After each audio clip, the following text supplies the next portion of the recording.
क्या कुछ कह रहे सीएम योगी आदित्यनाथ, सुनिए। आप बताओ, सामान्य रूप से अगर ठंडी होती और हम वेकेशन से कहते कि गोरखपुर में कहीं निकलना है, कार्यक्रम में जाते, क्या हो घर से बाहर नहीं निकलते। संजय निषाद भी नहीं निकलते। वो तो दोनों की जोड़ी आज मिल गई, कहीं खाने पे मिले होंगे तो वहीं से दोनों साथ साथ चले आए। लेकिन यहां आकर के उनकी ठंड भी आपकी खेल प्रतियोगिता को देख करके गायब हो गई और मुझे बहुत अच्छा लगा।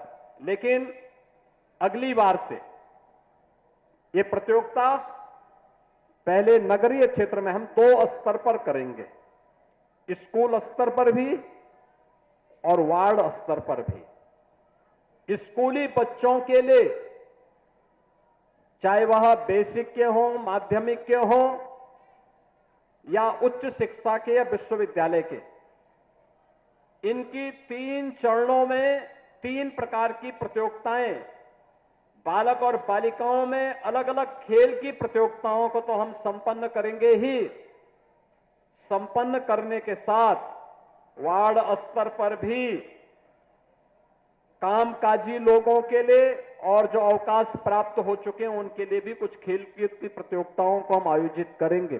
पहले वार्ड स्तर पर, फिर महानगर के 4 से 6 अलग अलग छोटे छोटे नगर बना करके उस स्तर पर, और फिर महानगर स्तर पर इस पूरी प्रतियोगिता को हम आयोजित करेंगे और उन सभी प्रतिभागी खिलाड़ियों को और पुरस्कार प्राप्त करने वाले खिलाड़ियों को फिर बड़े समारोह में उन्हें सम्मानित करने का काम भी किया जाएगा।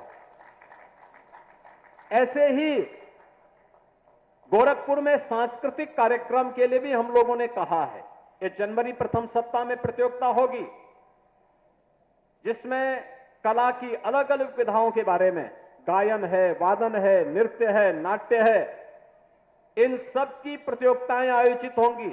और 11 से 13 जनवरी को जब गोरखपुर महोत्सव के आयोजन होंगे, तो मुख्य महोत्सव के कार्यक्रम में जो प्रतिभागी सर्वोच्च अंक प्राप्त करेंगे गायन, वादन, नृत्य, नाट्य में, उन्हें वहां पर सम्मानित करने का काम भी गोरखपुर महोत्सव के उस आयोजन में करेंगे।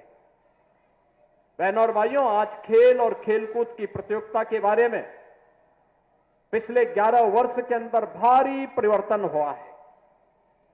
कबड्डी हो, हॉकी, बैडमिंटन, एथलेटिक्स, इन सब के लिए पूरी दुनिया आपकी तरफ आंखें लगा करके देखती है।